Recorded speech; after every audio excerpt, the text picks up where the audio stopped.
We talked about how the setting is in Denmark. People that live in Denmark are Danish people, and that's also the Free Danes are more than one Danish person, so that's where that word comes from.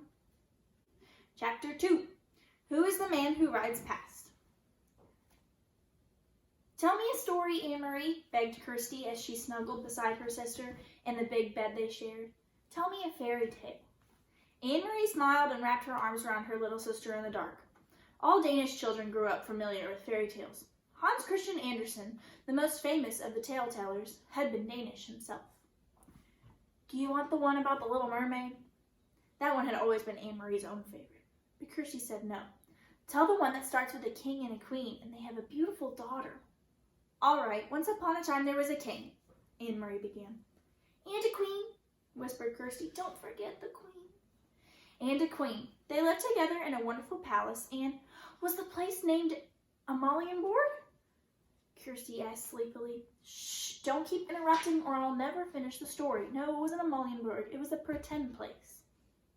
Anne-Marie talked on, making up a story of a king and a queen and their beautiful daughter, Princess Kirsten. She sprinkled her tale with formal balls, fabulous gold-trimmed gowns, and feasts of pink frosted cupcakes, until Kirsty's deep, even breathing told her that her sister was sound asleep. She stopped, waited for a moment, half expecting Kirsty to murmur, "Then what happened?" But Kirsty was still. Anne-Marie's thoughts turned to the real king, Christian X, and the real palace, Amalienborg, where he lived, in the center of Copenhagen. How the people of Denmark loved King Christian. He was not like fairy tale kings, who seemed to stand on balconies giving orders to subjects, or who sat on golden thrones demanding to be entertained and looking for suitable husbands for their daughters. King Christian was a real human being, a man with a serious, kind face. She had seen him often when she was younger. Each morning he had come from the palace on his horse, Jubilee, and ridden alone through the streets of Copenhagen, greeting his people. Sometimes, when Anne-Marie was a little girl, her older sister, Lise, had taken her to stand on the sidewalk so that she could wave to King Christian. Sometimes he had waved back to the two of them and smiled. "Now you are special forever," Lise once had told her, "because you've been greeted by a king." Anne-Marie turned her head on the pillow and stared through the partly open curtains of the window into the dim September light. Thinking of Lise, her solemn, lovely sister, always made her sad. So she turned her thoughts again to the king, who was still alive, as Lise was not.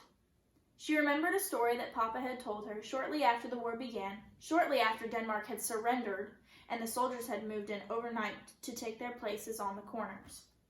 One evening, Papa had told her that earlier he was on an errand near his office, standing on the corner waiting to cross the street, when King Christian came by on his morning ride. One of the German soldiers had turned suddenly and asked a question of a teenage boy nearby. "Who is the man that rides past here every morning on his horse?" the German soldier had asked. Papa said he had smiled to himself, amused that the German soldier did not know. He listened while the boy answered, "He is our king." The boy said to the soldier, "He is the king of Denmark." "Where is his bodyguard?" the soldier had asked. "And do you know what he said?"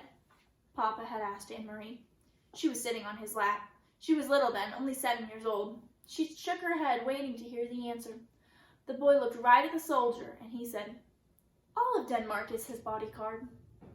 Anne-Marie had shivered. It sounded like a very brave answer. "Is it true, Papa?" she asked. "What the boy said?" Papa thought for a moment. He always considered questions very carefully before he answered them. "Yes," he said at last, "it is true. Any Danish citizen would die for King Christian, to protect him." "You too, Papa?" "Yes." "And Mama?" "Mama too." Anne-Marie shivered again. "Then I would too, Papa, if I had to." They sat silently for a moment. From across the room, Mama watched them, Anne-Marie and Papa, and she smiled. Mama had been crocheting that evening 3 years ago, the lacy edging of a pillowcase, part of Lisa's trousseau. Her fingers moved rapidly, turning the thin white thread into an intricate, narrow border. Lise was a grown-up girl of 18 then, about to be married to Peter Nielsen. When Lise and Peter married, Mama said Anne-Marie and Kirsty would have a brother for the very first time. "Papa," Anne-Marie had said, finally, into the silence, Sometimes I wonder why the king wasn't able to protect us. Why didn't he fight the Nazis so they wouldn't come into Denmark with their guns? Papa sighed. We are such a tiny country, he said. They are such an enormous enemy. Our king was wise. He knew how few soldiers Denmark had. He knew that many, many Danish people would die if we fought. In Norway they fought, Anne-Marie pointed out. Papa nodded. They fought very fiercely in Norway. They had those huge mountains for the Norwegian soldiers to hide in. Even so, Norway was crushed.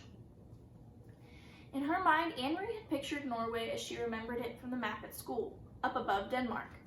Norway was pink on the school map. She imagined the pink strip of Norway crushed by a fist.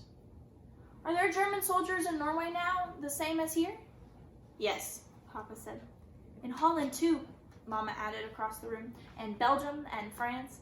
But not in Sweden, Anne-Marie announced, proud that she knew so much about the world. Sweden was blue on the map, and she had seen Sweden, even though she had never been there. Standing behind Uncle Henrik's house north of Copenhagen, she had looked across the water, the part of the North Sea that was called the Kattegat, to the land on the other side. That is Sweden you are seeing, Uncle Henry had told her. You are looking across to another country. That's true, Papa had said. Sweden is still free. And now, 3 years later, it was still true. But much else had changed. King Christian was getting old, and he had been badly injured last year in a fall from his horse, faithful old Jubilee, who carried him around Copenhagen so many mornings. For days they thought he would die, and all of Denmark had mourned. But he hadn't. King Christian X was still alive. It was Lise who was not. It was her tall, beautiful sister who had died in an accident 2 weeks before her wedding. In the blue carved trunk in the corner of this bedroom, Anne-Marie could see its shape even in the dark, were folded Lisa's pillowcases with their crocheted edges, her wedding dress with its hand-embroidered neckline, unworn, and the yellow dress that she had worn and danced in with its full skirt flying at the party celebrating her engagement to Peter. Mama and Papa never spoke of Lise. They never opened the trunk, but Anne-Marie did, from time to time, when she was alone in the apartment. Alone, she touched Lisa's things gently, remembering her quiet, soft-spoken sister who had looked forward to marriage and children of her own. Red-headed Peter, her sister's fiancé, had not married anyone in the years since Lisa's death. He had changed a great deal. Once he had been like a fun-loving older brother to Anne-Marie and Kirsty, teasing and tickling, always a source of foolishness and pranks. Now he still stopped by the apartment often, and his greetings to the girls were warm and smiling, but he was usually in a hurry, talking quickly to Mama and Papa about things Anne-Marie didn't understand. He no longer sang the nonsense songs that had once made Anne-Marie and Kirsty shriek with laughter, and he never lingered anymore.